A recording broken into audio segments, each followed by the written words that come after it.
Thank you guys for tuning in. This is episode 14. 14. My name is Isyander. And I'm Koda. And in today's episode, we're going to continue with the Warhammer rabbit hole that we've been going down for a bit. The Warhammer rabbit hole sure is fun. Yeah, because you guys have just continued to ask for it, and I'm always here to talk about it. I mean, it's one of my many hobbies. I say a lot of my hobbies are expensive. This is one of them.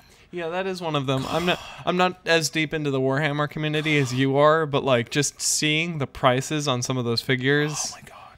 It's a whole thing. It's a whole thing, right? It's like almost at that point buy a 3D printer. Well, we obviously can't recommend that, even though some people do, and some would say that the models wind up better, but I can't speak to that at all. Oh, I see. But we'll go with one of the Primarchs, you guys. A lot of different Primarchs are really close, but the one who won the last comment section was Rogal Dorn. Rogal Dorn. Yes, but Dorn man. Stay tuned to the very end because we're going to be bringing back a segment from our older episodes. I do love the community. I love every chance I can get to highlight them. So we used to do like a community question of the day or something like that, and you guys had some. It was always guaranteed hilarity. Oh yeah. Right? I mean, like we've said, we really appreciate that community. That's the thing we love about this. Plus, I'll be honest, the greatest comedian of all time is the general population. Gen Pop is the funniest people, right? So we're gonna highlight that at the very end after we finish up with Rogal Dorn, right? So let's get into it because again, like every Warhammer episode, it's deep.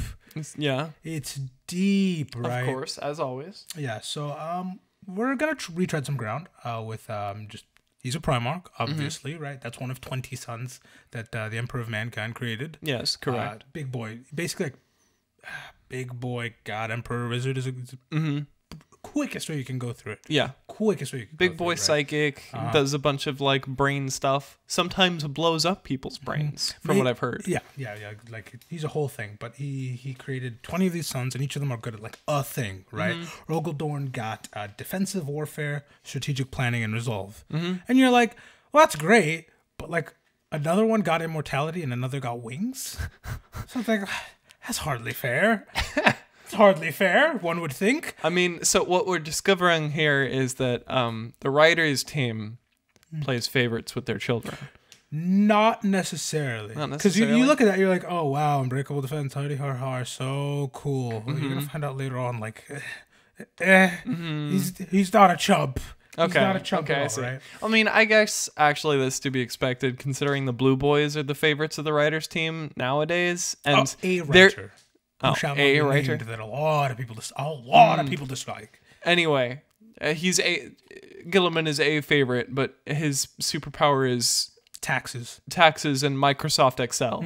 It's TurboTax, the character. Yeah. Which, to be fair, Microsoft Excel is a whole thing. Oh yeah. But so he made these sons, and then they were scattered to the winds by chaos. Right? Chaos is effectively hell in this universe. It's real and it has effects, right?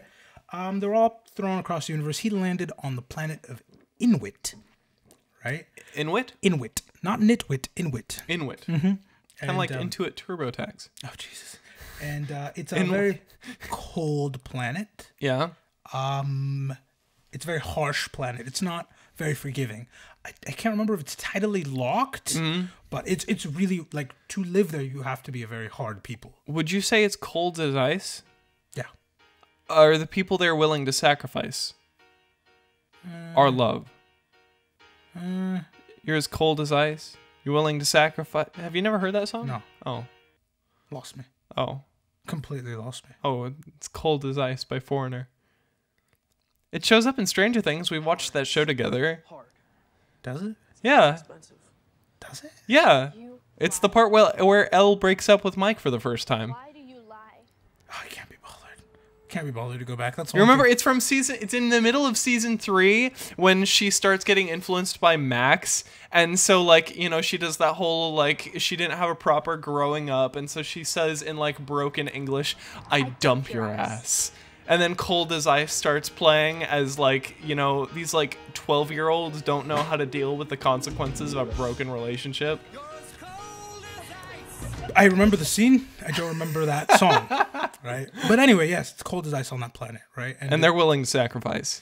It leads to people being kind of like very harsh in a sense, not in like a they're mean, but like it's like a you need to survive, right? Everybody needs to do your part. Yeah. So it's like don't complain, just do it. I don't care, just do it. Right? It's not my fault we were given this hand. We play it. Right? Yeah. So Dorn landed there, and he vibed with that personality. Yeah. He vibed with it. He was really liking the cold, pragmatic, just get things done kind of. Oh yeah. He was adopted by a noble family, the House of Dorn. That's where he got his last name. Like where Rogal came from, right? It sounds like Regal. I guess probably. That wouldn't surprise me. Anyway, I mean, look at the names of all of these Primarchs. they're on the nose. Yeah, they're very on the nose. I said across our nose, not up it. Sorry, sir. Doing my best. They raised him, and like most of the loyalist Primarchs, they did a good job. Yeah, Who'da thunk? they were good parents. Raising They- a kid well has great consequences. yeah, they turn out So- good eggs. Yeah, no, exactly. And him and his parents just vibe because again, he's like all about discipline, duty, honor. He's Mr. Get this done. Okay. Okay. Right? Like go reach into that bucket of live crabs for me and get like this key I don't need. Okay. Okay. And he will just do it, right? So he had a really great childhood with those family, and like one of the figures he looked up to was his grandpa. And when he passed, he left him like his cloak, right? Favorite fact about Dorn, which he sleeps with to this day. Like Mr. Hard Marine Man has a blankie. Mr. Hard Marine Man is like, my blankie, my blankie. And I'm like, I love it. It humanizes him so much. But yes. Massive Space Marine guy has a blankie. Has a blankie. Yes, but when his grandpa died and his family died, he took over, right? And being a Primarch, he did the thing where he organized it, regimented it, right? Yeah, he got really good at what he was doing. And not like a Gilliman tier of like the Emperor came back and found like a realm ready. But Well, like obviously he not, found a system that was able to travel through space efficiently. And so they're like, okay, right. Okay, good job. Dorn good job. again, like Gilliman saw the Emperor and was like, hey, you're my dad. This tracks. We don't. There, no further discussion needed. Yeah, right. Your pop-pops. And the Emperor, seeing him, right, and all he's done was like, I like you. I found this floating fortress. Here it is. Have fun. Yeah, and it's called the Phalanx, right? It's this just huge, massive. I love when things in sci-fi are named the Phalanx. It's a weirdly common name. It's a weirdly common name. right? But it's this huge, massive, moon-sized almost Yeah. ship that now serves as the home for his faction, right? And he's all about like siege fortify, right? So when he saw that, he was like, oh yeah. He built it into the Death Star, but inward. Not the Death Star. It's still a ship. It still like follows. Well, I'm not gonna say arrow because there's no air, but like you know what I mean. It still conforms to an object that needs to move forward and backward. Yeah, it still looks like a ship.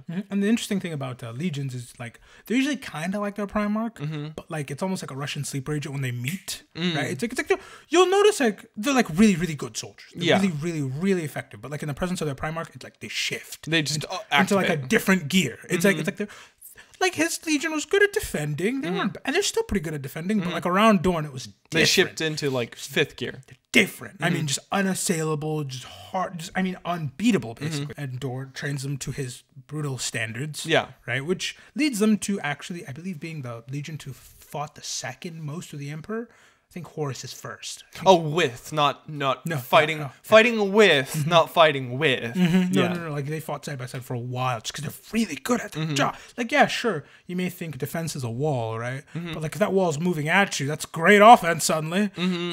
Like, oh, that's an unassailable brick wall. I mean, if I saw a brick. brick wall flying at me, I think I'd get scared. Oh yeah, exactly. Right. They were known for their discipline, their acumen, and their like siege warfare tactics. And this obviously made him vibe with Gilliman. What like Gilliman was like, you'll just do the mission that I ask you to without questions. Yes, and you will do it well. Yes, and you can think for yourself. Yes. And Gilliman was like, this is all I need. This is all I need. So I'm realizing now, Perturabo is just unhappy Gilliman. Oh, no. Perturabo's unhappy Dorn. Oh, Perturabo's unhappy Dorn? Yeah, so Dorn and Gilliman vibe. Yeah. Because they're just on that same wavelength. Now, less so in the future, but for now they vibe, right?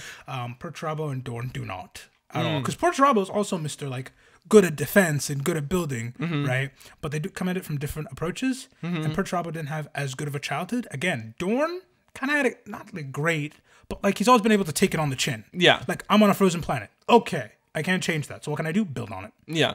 Perturabo is all about, I can see into space and see hell ever since I was a child. I had to go fight the Harad, which sucks, by the way. To be fair, if I from birth could see directly into hell, like I had a live stream direct into hell 24/7, and then I find my dad finally, and I finally think, oh God, a reprieve from the hell that has been my childhood. And he says, these guys suck the time out of your soul. Good luck. Good luck. Have fun. Yeah. I think I'd be a bit upset. And it was an unnecessary war too. Like the Emperor was just like, throw hands. Why not? It's why a lot of people think the Emperor planned this out. Because why would you have copies of why would you have two guys good at defense and you treat one like hot garbage while the other gets good jobs unless you wanted that one there? I mean, to be fair, that's a bit of it's not an unlikely story. Yeah, right. It's a very likely story. It's a trope in sci-fi of like somebody becomes the god emperor and then they're like, I don't like this. I'm becoming a horror unto man. Somebody take care of this for me. I don't want to do it anymore. Maybe, possibly. But another reason he didn't vibe with Perturabo is he got the good jobs, right? Like when the Emperor was like, I need somebody to fortify Earth. Perturabo was like, pick me. Come on. Right here, fought the Harad. Please, Dad, please. And he was like, Dorn. And Dorn was like, yes. Yes. And then Perturabo no enthusiasm, by the way. No, like, oh yeah, this is a great honor. Dorn was like, I will do it. I'll do it. Fine. And just got to work. And Perturabo was like, just seething. So what did I fight the Harad for? What was that for? No, like actually, walk me through. Why? I mean, to be fair, he probably had a couple of years sucked out of him. Yeah. Oh, I'd be right. And then on top of all that, Perturabo was like, it's in one of the books they're like talking, right? One of the Primarchs is talking about them, and they're like, I wonder why they picked Dorn for the job. Dorn, do you think you're better than Perturabo at this? And this is an actual character trait of his. He cannot tell a lie. So he was like, yes. Just straight up to their and Perturabo was like, you can't possibly think that. I'm a master of defense. And Dorn was like, I can build anything better than you every day of the week. Oh, and just kept going. Them's fighting words. Yeah, and Perturabo just seething in the corner, over that. Seething. Yeah. Oh my God, that set him over. So they didn't vibe, right? No, he also not didn't one vibe bit. with Alpharius and Omegon just because Mr. cannot tell a lie and Mr. only tells a lie. Only tells lies. Yeah, like I mean, makes sense. It's just not gonna work out. That's an oil and water situation right there. And then he didn't vibe with Kurz because again he's Mr. Straightforward, do the right thing. And Kurz is a criminal who sees himself higher than all the other criminals. And hires criminals to go annihilate criminals. Not necessarily. Kurz has a lot more going on there. He means well. He does mean well, but like he's a bit of a doomer. He's a doomer. He's a bit of a doomer, right? And his means are very like final because he doesn't want to have to double back. He's like, I will fix crime by fixing the criminals. If you remove criminals, there's no crime. Yeah. Right. So him and Kurz didn't get along, not because Kurz like lies and is sneaky, but it's because Kurz doesn't fight honorably per se. Like he's kind of a... You're telling me the guy who dropped a bunch of corpses from orbit onto all of their families to scare them into never doing any crime at all is someone who doesn't fight honorably? I mean, you may poo-poo on it, but like here's the thing about it, right? He has the fewest fatalities of any of his Primarchs. Because people would hear him coming and go, oh, God, no. Oh, he's going to, like, burn a kindergarten to get a point across. I'm not fighting that. I mean, but fair enough. So it's like... But, like... The means... The ethics here. Oh, the ethics are terrible, the right? ethics And Dorn was here. Mr. I will do it right. If they want to fight, I'll give them a fight. That's it. Yeah. Like, that's it, right? So they didn't vibe because of that. Also, again, doesn't help that Mr. Kurz is all about shake your hand, see how you die. So when he shook Dorn's hand, he saw him surrounded by Chaos Marines fighting to the death. And was like, neat. Neat. So Dorn was just like, Other than that, like, Dorn's not the most socially adept person. He's very just like that's why him and Gilliman vibe. Yeah, right? Because Gilliman doesn't need you to be emotional. Need you to be sociable. He just needs you to work. Yeah, just do your job. And Dorn's like, okay. I mean, yeah, Gilliman seems like he's very much just like, I love the human spirit, but when you need to do your job, you need to be a cog in the machine. And so when Horus was named War Master, a lot of his brothers were like, Okay. like Horus was liked, but it was like, Really? Not me? But Dorn was just like, that makes sense. Oh. Like he's I almost forgot. One of his like this is gonna sound ridiculous, but humor me, right? One of his abilities, like the inability to tell a lie, is like one of his like powers he got basically. Yeah. And you're like, how is not telling a lie a power? He's incorruptible because of it. Yeah. Like in the sense like the lies we tell ourselves are the ones that are the most insidious. He doesn't lie to himself. Doesn't lie to himself. He's just perfectly self-aware. He's almost right. Like he can get big boy depresso espresso. But like beyond that, he can catastrophize hard. But like beyond that, he's got a very good sense of self. Yeah. So like he doesn't get into like spats over ego or anything because he's just like like when he told Perturabo, "I'm better than you." That wasn't like it wasn't him an flexing. ego. It was just like genuinely like I'm better than you. Like this is just facts. Yeah. Which is more infuriating. It wasn't a you suck. I'm better than you because I think I am. It's a I know for a fact. I've done the math. I've done the monster math. And I'm better than you. Yeah, exactly. So Horus becomes War Master. Dorn's like, that tracks, right? Yeah. And like has quite a bit of faith in his brothers, right? Except for like Alpharius and Omegon, he's always like, Yeah, because he doesn't know what they're up to. well, it's just because Mr. lies all the time. He didn't lie all the time. Well, nobody knows what they're up to. Yeah, exactly. But you know, Horus did the Horus thing. Yeah, he did the whole heresy thing, Yeah, right? you know. And Dorn, somebody like a Death Guard captain named like Nathaniel Garrow, like made it to Dorn, like basically panting and going, Horus turned bad, Horus turned bad, Horus turned bad, right? And Dorn didn't buy it for it. Like Dorn would not listen to it. It's just like, no, that's not right. Like that's not the Horus I know. Get out. Yeah. Get right. And Nathaniel Garrow was like, "Are you?" I'm paraphrasing here, right? But it's like, "Are you so blinded by your love for your brother that you can't see what's obvious?" And like you see Dorn like crack.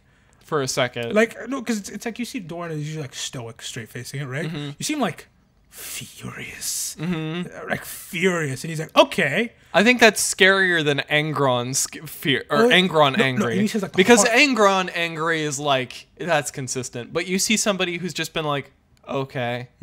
Okay. Just stoic, almost unemotional, and then suddenly they're furious. Oh yeah. Yeah. No, it is bad. But he's now furious. Like his face is just like a mask of anger, right? And he tells Nathaniel Garrow, right, to stand up because you know he's kneeling. A lot of Space Marines look up to their Primarchs. Like, Yeah, not quite it's as just gods, like but like you know, it's an honor yeah. position. So he I'm paraphrasing again. He just tells him, stand on your feet and die like an Astartes. Oh. Yeah, because I'm done with these lies. No, basically. Like, he's ready to kill him right then and there. Yeah. Right? Eventually, though, it becomes undeniable to Dorn, even, right? And he immediately like switches gears. He's like, okay, cool. So they've turned traitor. I will not rest until they're all dead or I am. Oh. Yeah. He's just like, okay, cog machine time. Let's get this problem fixed. Yeah, so the Emperor pulled him back to Earth to like fortify it because, again, huge, of course, huge civil war, right? This massive civil war. A lot of Primarchs fight, right? And Dorn kind of just throughout the entire heresy sweeping. Yeah, right. During one of the battles, right? Dorn faces off against Alpharius or Omegon or neither of them, right? One, two, or neither. Yeah, it's hard to tell, right? We're pretty sure it's either Alpharius or Omegon because like Games Workshop doesn't like killing characters unless by like another major character, and Dorn like just brutalizes him. Yeah, like I mean it's not close because you gotta understand Alpharius and Omegon, they're like sneaky. It's not they're not fighters. They're and they're smaller than their brothers. They're espionage. No, they're smaller than their brothers, and Dorn isn't like weak. His sword is called like the Storm's Teeth, his chain sword. That is. And it's effective. Hold on, I have to pause you for a second. That is the stupidest, nerdiest, and yet somehow most badass name I've heard for a weapon. Oh yeah. It's a glorified conveyor belt with teeth on it. What is it again? It's a chain sword. No. The name. Storm's Teeth. The Storm's Teeth. Yeah. Oh. I hate and love that at the same time. It's like, hold on. I feel so conflicted yet so unified in my thoughts for one thing at the same time, and I don't know what to do about it. Like it is a just a way too big chain sword, right? Basically a conveyor belt with teeth on it. It's so big, most Primarchs are like, this is useless. And Dorn was like, no, it's not. No, it's not. Right? And so like Dorn just absolutely clobbers him, like goes clean through him with that, uses a spear to like he's dead. Yeah, he's dead. Like he basically did a Mortal Kombat finisher on him. like it's that thorough of like, oh, and we're not talking the friendship finisher. We're talking the fatality finisher. Yeah. So it's like Dorn is one of the few with like a confirmed KO. Yeah. Right? And then he's fighting Fulgrim again, and Fulgrim's like all chaosed up, and he's like, look around you. You've already lost, right? Like and like all of his units are like in despair and disarray, right? Yeah. And Dorn's just fighting. I love his response here. He looks him dead in the eye and goes, no. Yeah. He's no. Yeah, no. Like, okay, you gotta understand. Chaos tried to corrupt every Primarch in a way, like a little sneaky here and there. They didn't They didn't bother with Dorn. Yeah. They didn't bother because like, what's the point? What's the point? It's an impossible wall. No, he's so mentally like fortified, right? That you know the warp, right? It's this current of magic that flows around everything, right? Yeah. And like effectively hell, right? For some reason, he's not a psyker. For some reason around him, it like ceases. Like psykers don't work properly around him. It's just like a no-fly zone around him perpetually. He's that mentally like hardened. Yeah. That's pretty neat. Yeah, exactly. So Dorn does not play, and Chaos is like, whatever. There's 19 others. 19 others. Yeah. Right. And so I love that quote of like, no. You need a photo of Rogal Dorn and just no. It describes him very well.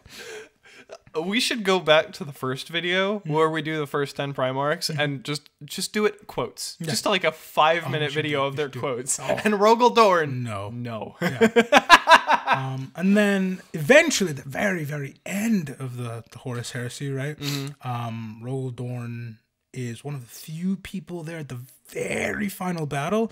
Like, he's not like in there with Sanguinius, because poor Sanguinius just gets Millie-rocked, right? Yeah. But like he comes in directly after. Like he's the first one, I believe, to see the Emperor after like the fight with Horus, which does not leave him well, by the way, right?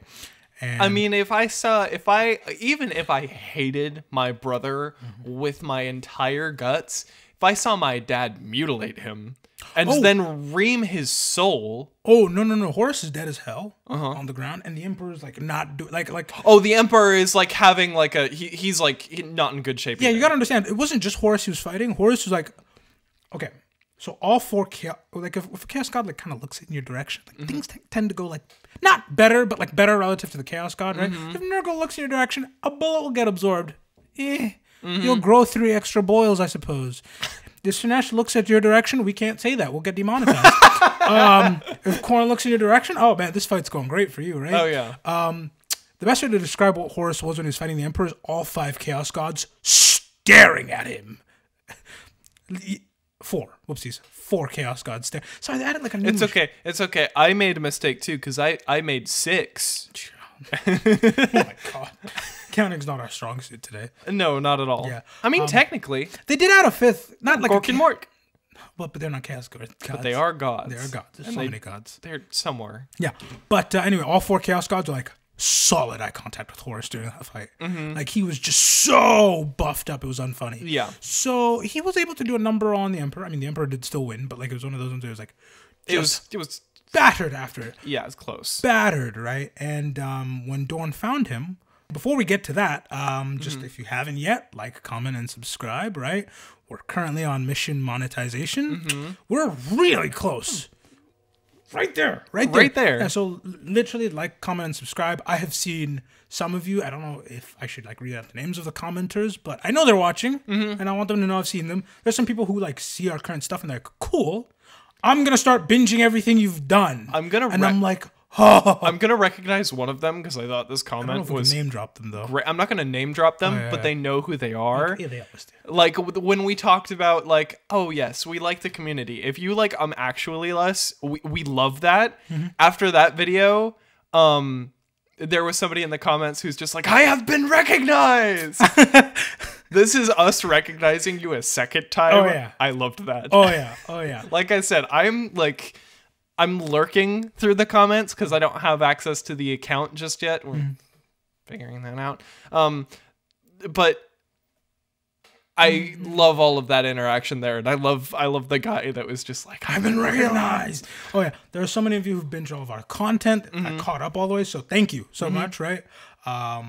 Also, something I found really, really funny from the last video is when we recognized the Australian fans.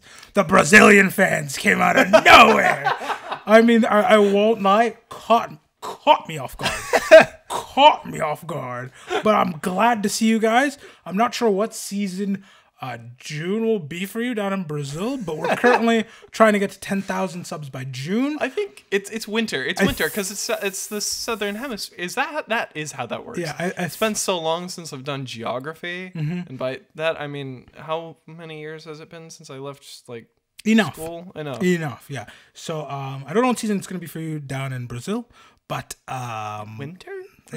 We're on a mission to get to 10,000 subs. I think we can do it. I think we can do it. There's so many of you on TikTok. There's so many of you on YouTube, right? So just keep commenting, and subscribing. If we get to 10K, a lot more. That's when the funnel turns on. A lot more starts coming on. So by July, we're trying to hit 10K.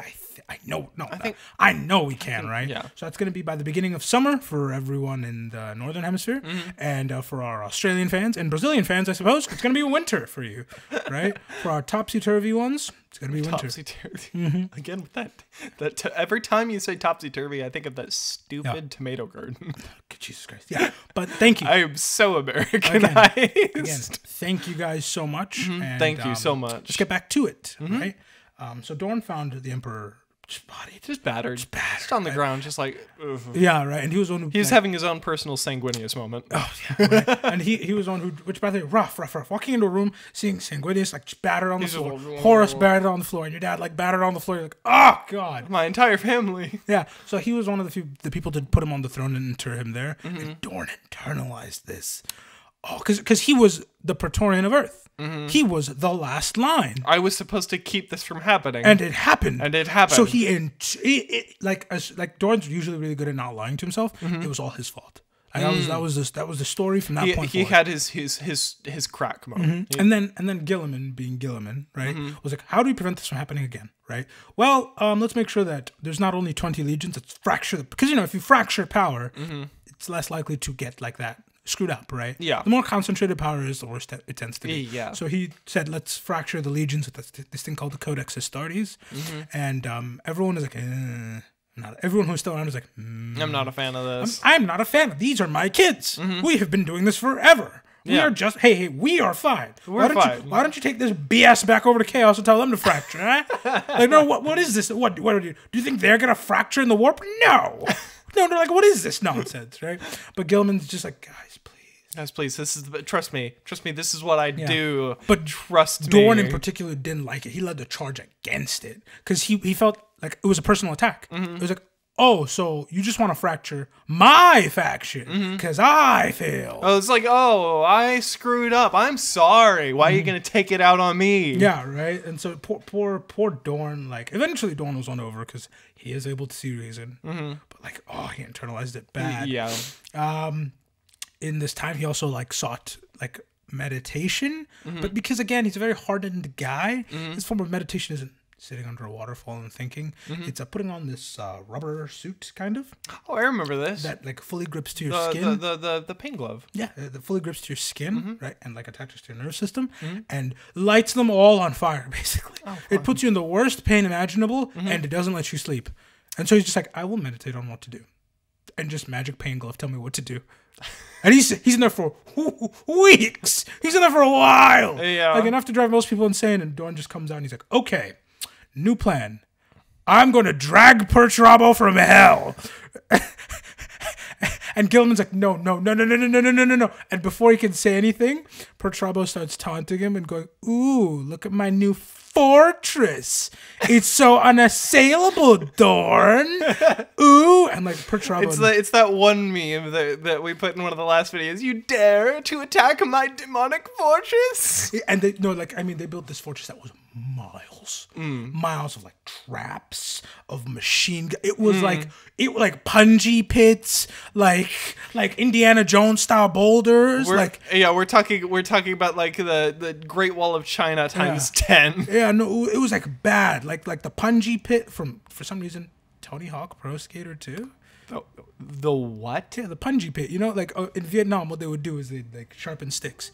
Rub excrement on them. Put them in like put them in like line them up in pits and then cover them with foliage, and you'd fall in. And if you didn't die immediately, you would die of an infection. Yeah. This horrific war crime is an obstacle in Tony Stark's.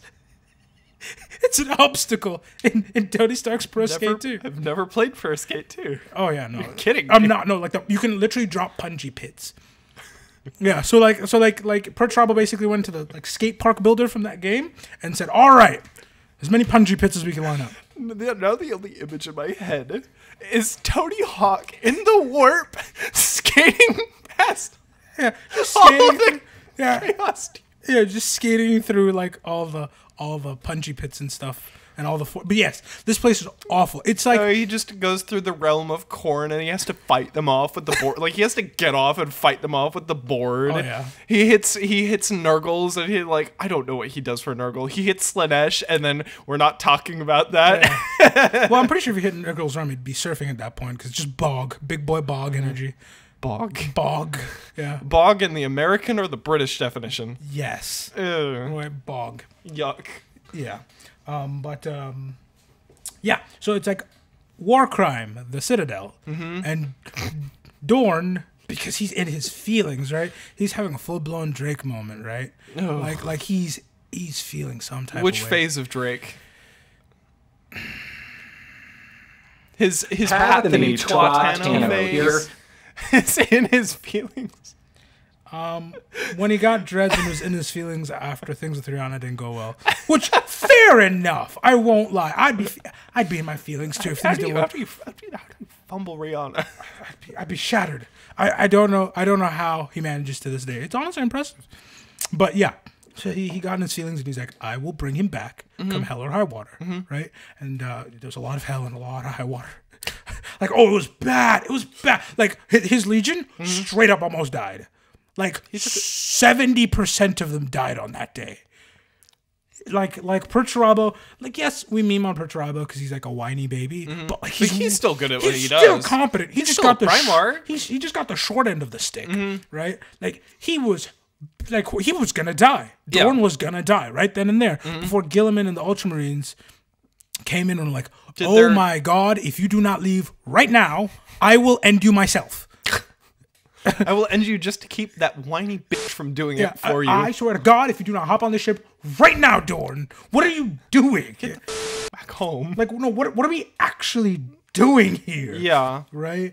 And so he did finally decide, I will get back on the ship. That's fine. And when he does go back, he does like eat crow and admit like, yeah, if my chapter had been split into smaller 1,000 legions, I wouldn't have lost 70% of them.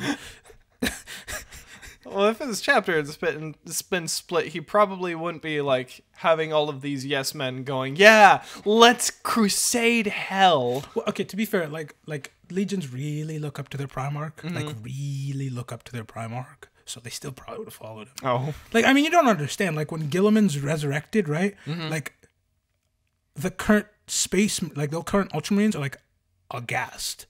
Like basically like he comes back, right? And like he's like, because it's been 1,000 years, but he doesn't know. He knows that, but he doesn't feel like it because he's been in stasis, right? Yeah. So he gets up and like goes to his office and starts like using his pens and paper, right? Just like sketch out stuff and whatever. And everyone's like, he's touching the secret text. He's touching the holy desk. Yeah, and it's like it's a desk. Like he has no reverence for it. It's like, this is my stuff. What are we doing here? What are we doing? It's a pencil. Get over it, right? So like they really hold their Primarchs in high regard. So if Dorn still wanted to, it still would have happened, to be honest. But yeah, Dorn does hop back on the ship and like it does eat crow and admit it, and he says, "Oops, whatever." Because Dorn was like the kind of the figurehead of this whole splitting movement. That then the legions are split into 1,000 small chapters. Well, chapters of 1,000 men. Not small, but like. Again, 1,000 Space Marines is still a lot. It's still a lot. You can accomplish a bit, right? And so he does accept it. Another note about the Iron Cage before we move on. That was at Citadel, right? The Citadel that Dorn stormed. Which is kind of hard to say, right? Dorn stormed using the Storm's razor, no Storm's teeth. No, I'm not doing that. Oh, yeah. No. Oh, yeah. Yeah, Dorn stormed. Dorn stormed the... No, Dorn stormed using the storm's teeth because he was in mourning. Okay. Anyway. Stop while you're behind. Stop while I'm behind. Anyway, it's going to get kind of... Anyway. The thing I didn't mention about the Iron Cage, that fortress that Dorn assailed and didn't work out, is not only was it built to be like Pertrabo's like pièce de résistance, yeah, like the best he could manage. It was meant to humiliate Dorn. Oh, like I won't say there was CCTV footage broadcasting it to the universe, but like it's like, you know those Japanese game shows? Escape from... it's kind of like one of those. Remember. Like it's obviously very lethal. Like you will round a corner into like... I can't remember. Like a hail of bolter fire, right? Yeah. But then he'll also like unleash lube to make you slip and fall for his own amusement. Obviously, I'm kidding, but like it was meant to embarrass and break him just as much as it was to kill him. Like Pertrabo's really petty. Yeah. Yeah. But he saved... I can't remember what that show is called. He's saved by Gilliman, and he accepts the restructuring, right? Yeah. And his legion kind of reforms into a bunch of different chapters, with the most fanatical forming the Black Templars under Sigismund. This is the guy who Dorn looked at and went... Sigismund? Yeah. Oh, he's so cool. Yeah. His name. Sigismund, yeah. No. He earns such a weird name. Oh, he earns it. A lot of... It's like they looked at the name Sigmund, and they said, that's too British. We need to make it sound more spacey. And so they're like, how do we do that? Well, space is more, because space is big. Let's add another syllable. I'm not sure, but Sigismund is a guy who Dorn looked at and went, you're fine. Which is high praise for Dorn. Oh, yeah, that guy. Yeah. And through the comments, he's like, he's got almost as much requests as some Primarchs. Really? He's that guy. He's that guy. A lot of them reorganized under Sigismund and the Black Templars. They are something. Yeah. They are something else, dude. They're still around to this day. They have some very, very cool armor, right? And they're one of the older Space Marine chapters, because there's, like the chapters are broken up into foundings, right? So there's the first founding, which is the Emperors. Their second founding, right? And they are...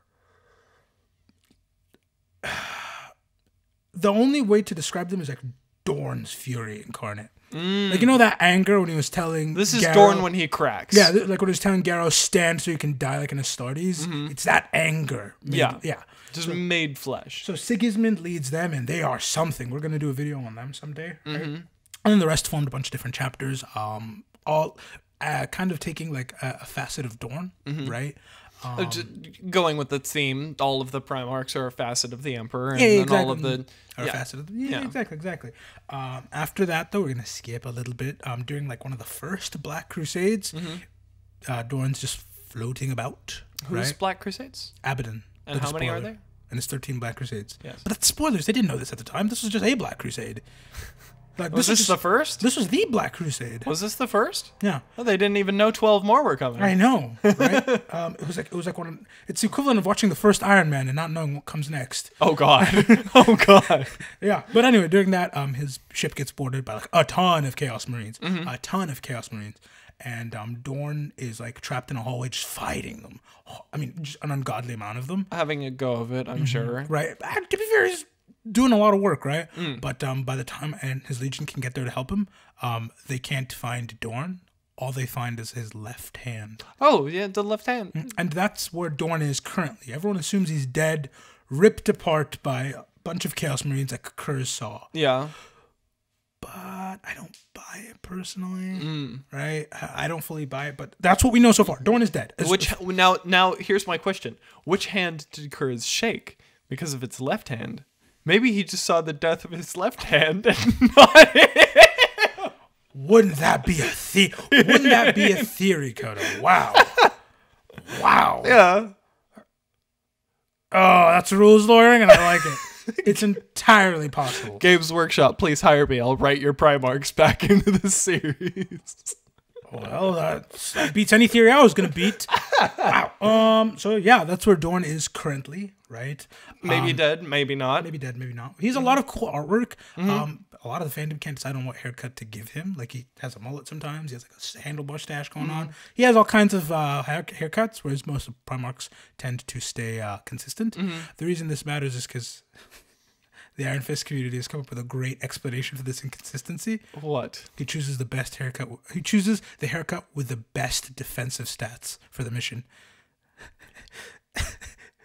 So sometimes he chooses the mullet because he needs the party in the back to defend himself. Min-max. He's min-maxing his cuts for. So what you're saying is Dorn is the type to like go, the stats are the only thing that matter, and then you see this guy with mismatched, like he's wearing clown shoes and like a random just like leopard print shirt. Oh yeah. So that's he's a custom player character in a cutscene personified. Yeah, exactly. So that's what we're doing is currently. That's the excuse for the magic pain glove. Everybody else is in power armor. He's in a rubber gimp suit. Oh, Jesus. Yeah.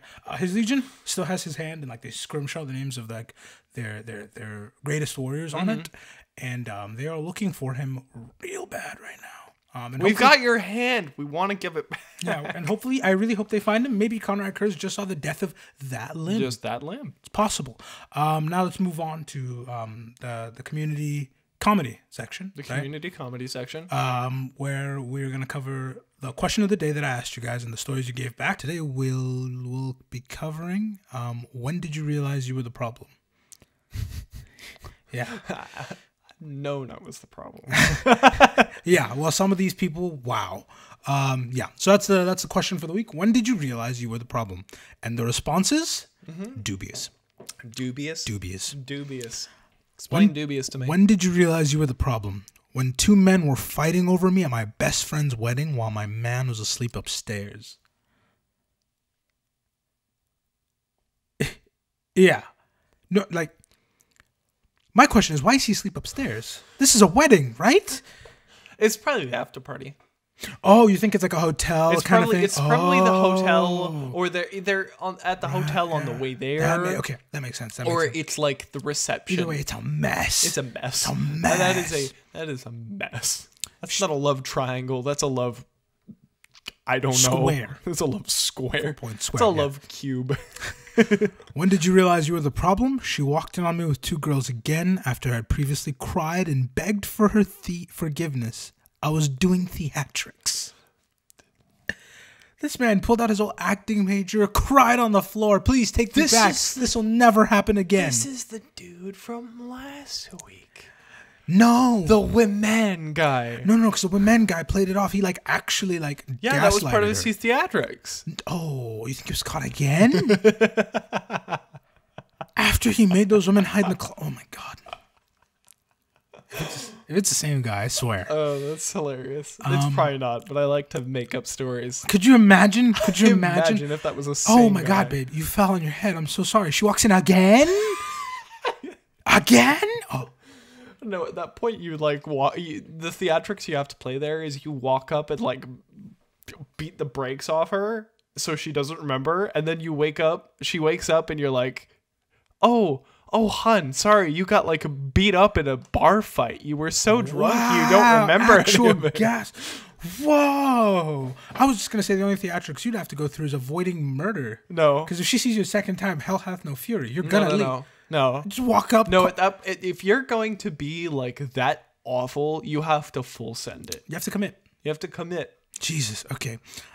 When did you realize you were the problem? When I jumped on his back when he tried to reach for my phone. He didn't need to see what was on there. He didn't. Could you imagine your phone near your water bottle? You're reaching for a water bottle. They jump on your back. They jump on your back. I'm gonna calmly grab my water bottle and tell her to leave. I don't need to see what's on there. I already know. I'm doing one sip. Just door. Just buy a different phone or don't do it. I mean, if you're gonna do it, be a professional. I have two phones for this and micromanage.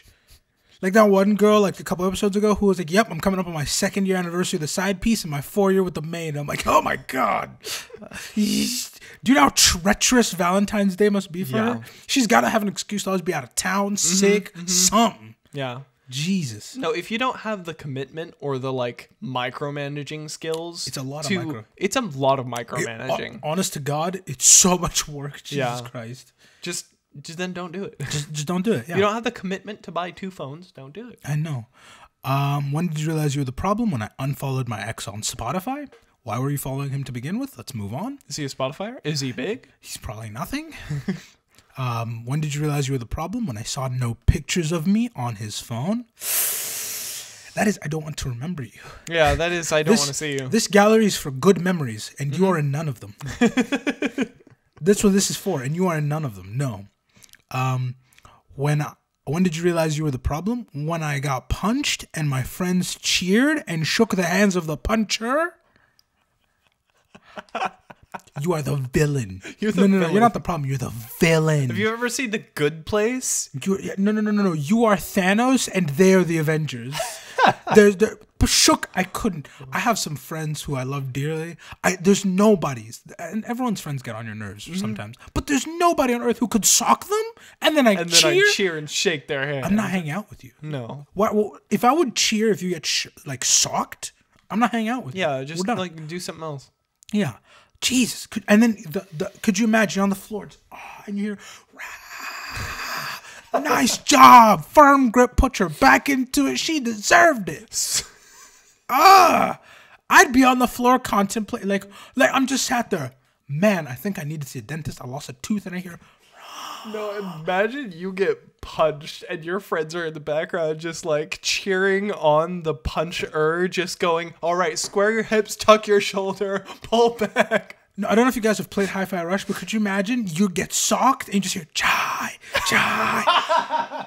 On beat, just hear chai, chai. I'd cry. You are loving that game. It's so good. Oh. It's so good. I don't play many games, if any at all, because I think they're an abject waste of time. But that one is an exception. There are some games that are like single player games get the pass. It's single player games, or it's games that like test your intelligence. Oh yeah, like brain teasers kind of thing. Brain teaser kind of games. Yeah. Which I mean, Hi-Fi Rush is kind of. Well, yeah, because it's a rhythm based. It's a rhythm game. Yeah, it's a rhythm train your game. brain to get into the rhythm. Yeah. But it's a very good game. I would recommend that, but only if you're like at the point where it's like, oh, this is just a fun side thing, and not like, oh, I'm obsessed with video games. Yeah. This is my entire personality.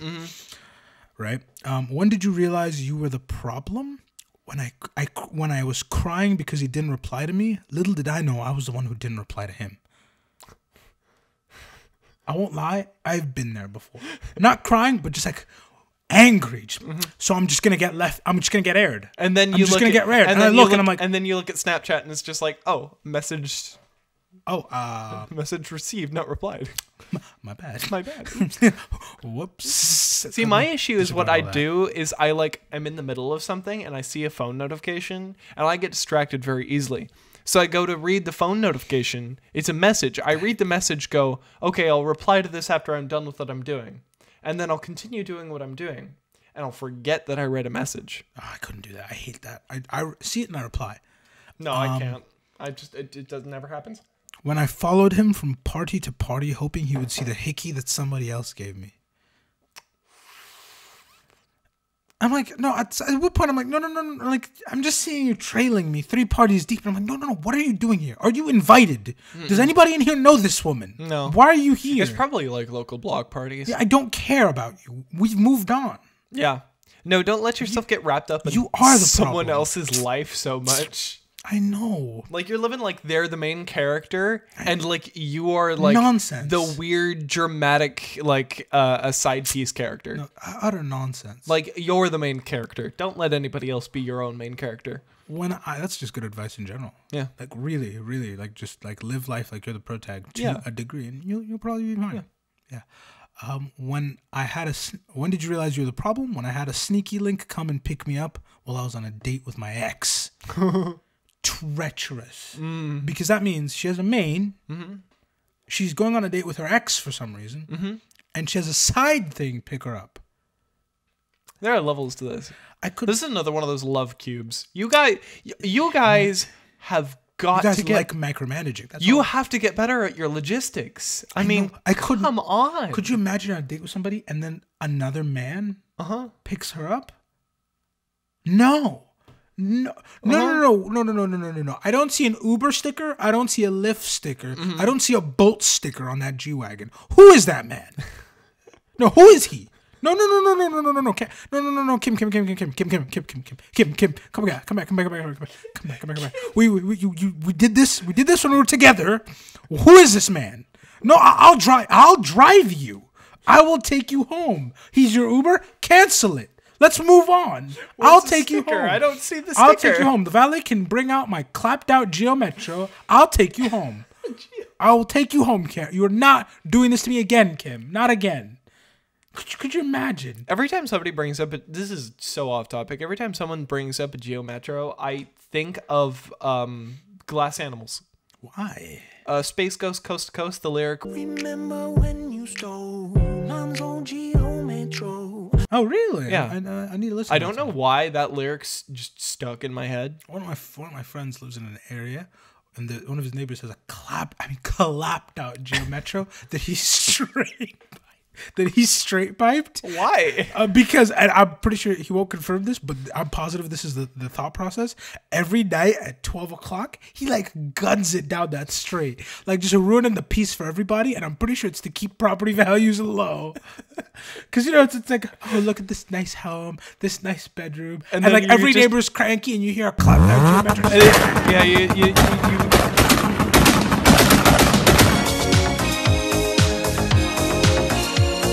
buy the house and the first night, 12 a.m., you just hear someone start an engine, and then just...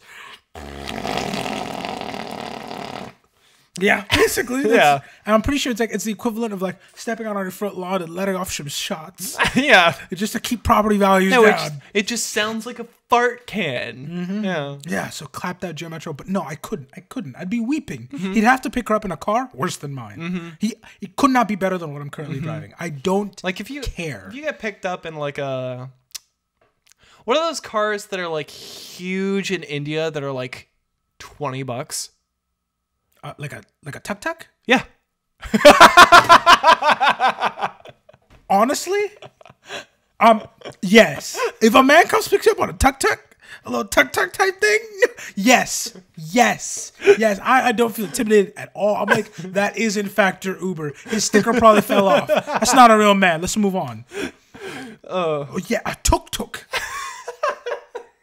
A tuk-tuk.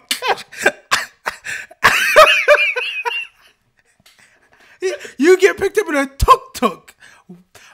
I honestly think that's so far on the bell curve. I might like step up and be like, no, we don't need to do the tuk-tuk.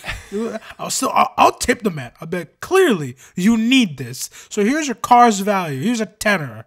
Go get something different. Yeah. I couldn't be bothered. A tuk-tuk.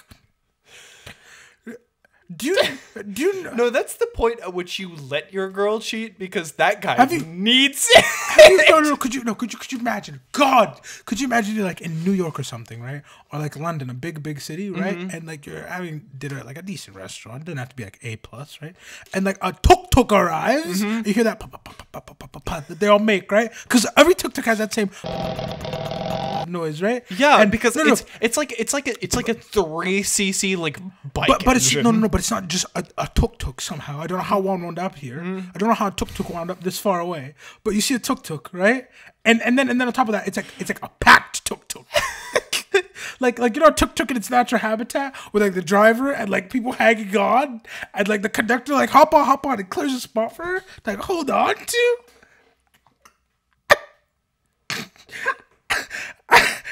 I'm looking at that, just shocked. I genuinely think I have been catfished. Because you came here in a nice, beautiful black dress, Kim. You were talking all this sophisticated stuff. I see you grip onto a tuk-tuk with your heels. Oh, no, worse. She takes the heels off and just grabs a tuk-tuk. I literally, it might be one of those ones where I might not even act. I might just go, okay. It's okay. Just okay. Yeah, it's okay. Okay, that wasn't real. I'd be shook. gonna happen. Genuinely, I'd be shook if I saw a tuk-tuk outside of the... Yeah. I've seen them in the wild, right? I've seen tuk-tuks. I've seen all that, right? I'd be shook if I see one of those in the first world country. Because the life I've lived, I've gotten to see a lot of the world. I've gotten to see third, second, first, right? Actually, I haven't seen second world countries. But I've seen third and first. I've seen abject poverty, and I've seen like absurd levels of wealth. What does a second world? No, we're getting into the weeds here. No. Second is like Soviet Union kind of thing, where it's basically a first world country, but we're gonna deny it. Right. So like technically, China. It's like a first world country in the cities, but literally the moment you get to the suburb area, farms. It's farms. Like China's considered second world. Yeah, well, I think it's just China, India, and Russia are the second world countries. Yeah. Well, because Russia, you have St. Petersburg and what's the other big one? Moscow. Yeah, you have St. Peter. Sorry, I only think of St. Petersburg. Moscow. I can never remember Moscow. I'm weird. I know I'm weird. I can only remember St. Petersburg. Yeah. You have St. Petersburg and you have Moscow, and the rest is just like rusted out. Like it looks like It looks like Metro. But I'd be jarred. It'd be the same thing as if I was in like a third world country and I saw like an S-Class pull up. I'd be like, I beg your pardon? Just the Home Improvement noise. That No, who are you? The same thing if I saw tuk-tuk. No. Who are you right now? We're in D.C.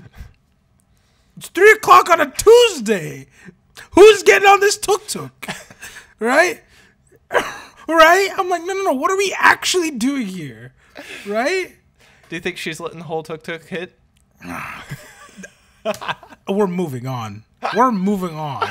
Oh. Jesus. Wow. Where were we? When I was at a wake chatting to 4 guys, and I realized I had been with them all, including the man we're burying.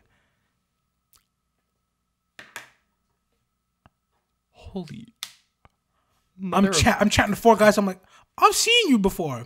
I've seen you before too. Okay, 3. This is weird. 4. Hey, wait. Who are we burying? Who's few? Oh my god. Oh my god. That's when you know deep down your mother was right about you. Your mother was right about you. You should have never left the house looking like that. That is awful. It's true though. 4 people plus a guy buried. That's 5. 5? All in the same proximity. They're moving in the same circles. They know. You have enough to make a Piper Perry meme, but with once a corpse. We are moving on. When I pretend, this one was sent in by a girl. When I pretended to hit him and he actually flinched. He did that, and he was like, "You fear me. You fear me." Okay. That's either she fears him. No. Or he was like, a girl sent this. A girl sent this. Yeah. So a girl did that to her guy. Yeah, opposite. And the guy flinched. Either he fears her, or like he did not have a good childhood. No, could you imagine if she just like doubled down on ick, and just left, just Ick. Oh, you flinched. You can't Second take one the for punch? flinching. Ick. And left. Be a man. Be a man. Take the punch. Yeah. Oh. No. Oh my goodness. No. Never take a. No, but like real talk though, like if I ever did that and like they flinch, my first thought would be, wow. Do you think I was gonna hit You fear me. You fear me? Oh my god. Oh god. No, I could never. Yeah. The flinch, no. When did you find out you were the problem? When I found out that he had a girl and I gave him a box of chocolates in front of her and threw a wink her way. He smiled. So, when did you find out you were the problem? When I found out he had a girl and I gave him a box of chocolates in front of her, threw a wink her way, and left him smiling. Oh. Mm-hmm. So she was trying to say like, hey, I'm his side piece. He's mine now. He's mine now. And you know that poor man. That poor man had to deal with a fight on the car ride home. No. Who is she? Your guess is as good as mine. I don't know. I don't know her. Why'd she wink at me? I don't know. Ask her. Like, you know, man, it's denying. It's kind of like those dumb skits that people do where they walk up to some random person and go, "Listen, I think it's time. Will you marry me?" Oh my god. Like I saw recently one on YouTube. It was a short of just a dude walking know up we've to had some our ups and random downs. dude eating lunch at the park But you know and what? going, None of it means anything "Hey, to me. My family loves you. I think you're I the love one. You. Will you marry me? And I think it's time I say these words." And then he handed him a ring pop and put it on his finger. Real talk, I know a lot of people, and sometimes names escape me. I have that gut feeling of like, who are you? Who are you? Who are you? If somebody came up and proposed to me, I might say yes out of sheer fear that I have a partner that I forgot about. Like somebody came up and proposed to me, I might actually just like say yes, and I go with it. Just, of course. Why wouldn't I? You're the love of my life. Of course, I remember when we met. You remember when we met, right? Yeah, right. I've Yeah. literally seen that happen. Oh yeah. Like I've literally seen this in 4K Ultra HD RTX on. Where like I think the one I remember the most is we're leaving the gym, and then somebody that I recognized her and you recognized her as well, like from like middle school, comes in and goes, "Oh hey, how are you doing?" And your first response was like, "Oh, I'm doing well. I haven't seen you in years. You're looking great." You? I didn't drop a U. I'm slick. I'm slicker than that. I know, but I'm exaggerating. It's basically what you do, though. No, I'm so smooth about it. I will. But like, yes, if somebody proposed to me randomly, there's a chance I'll go with it and just find out who you are. Yeah, Like I'll find out who you are by the time we get to the altar. I believe that. Like Yeah. you will find out their name when you hit the altar and they ask for Real your talk. vows. If any of the fans ever like see me on the street and hit me with a proposal, I might panic and say yes. Yeah. I might genuinely just go, yeah, of course. Why wouldn't I? Please, for the love You're the of love God, of my don't- life. Don't. You'll get him into a marriage that'll. No, actually, why wouldn't I? You're the love of my life, and you genuinely think like I've known this person. I have no idea who they are. When did you find out you were the problem? When I explained to the homies that I was cheating on her for her own good. That is some leaps. For He's leaps. There's leaps of logic happening here. for her own. I can imagine that conversation. She's too naive, guys. Like, no. I can't keep getting away with this. I can't keep getting away with this. Somebody needs to show her that men aren't worth it. And I will be that guy. For her own For good. her own good. For her own He good. he said men are trash and this is why. Yeah, for her own good. Jeez. I'm glad Men you are realized you're the trash, problem. including me. Why are you dating me? Wow, I can't read that one. Wow, that's going in the Patreon episode. Oh, that's awful. Which, if you didn't know, we're putting up a Patreon, and we're going to be putting up full episodes there. One episode a week to the Patreon, right? And it's going to be pretty much uncensored, unfiltered. Yeah. Because you guys send in some outlandish things. Which, unfortunately, YouTube. Can't be read on YouTube or seen by the Yeah. general public. But Yeah. wow, you guys. Yeah. So we're gonna be doing an episode on Patreon every week. We're also gonna be doing up some posters probably, and some other content will be going there as well. So the link is in the description, and we'll see you there. But disregarding that one, I can't read. When did you realize you were the problem? When I realized my daughter was older than the two guys I was seeing. Yeah, no, you are the problem there. Damn, she really went for the younger model. You can't. She went for the newer model. New and improved, I guess. And she said version 22. Well, the last one I At had what was. point are you picking up your boyfriends from school? Like, no, at what point do you not feel the disgust of, I'm here after softball You got tryouts. a Scott Pilgrim situation going on there. I'm telling you, I could never pick up anybody I'm dating from an activity like that. Scott Pilgrim is dating Unless they're like Really? a D1 college player, and I'm like, okay, no, this tracks. But I could never. There's some people, like I remember back when we were in high school, like junior, senior year, there are people who'd be picked up by the people they're dating. Yeah. And I'm like, eh, I knew someone who was dating someone who's 27. eh. I'm like, No. First of all, you have no standards, the high schooler. And second of all, 27-year-old's a creep. the 27-year-old's a creep. Creeping. She was like 16. Creeping. She was like 16. That's not even legal. That's literally not. Well, let's move on. Yeah. Right? That's abysmal. Gross. When did you realize you were the problem? When I was sharing memes that my main sent me. When I was sharing memes with my main that my side had sent me. So side piece is sending her, ha ha ha, isn't this so us? She's taking that, ha ha ha, isn't this so us? That's awful. The treachery. That's so true. The treachery. The treachery. First of all, you're taking my humor and using it on your man. And second of all, as a guy, I'm like, hold on. Becky, we've been dating for 4 years. You've never shown me a funny bone in your body. Where are you getting these TikToks? No, where are you getting these TikToks and why are they from a man's perspective? Because it's you at me, babe. No. Ma'am. You are like balsa wood. This isn't you. So who is this? No.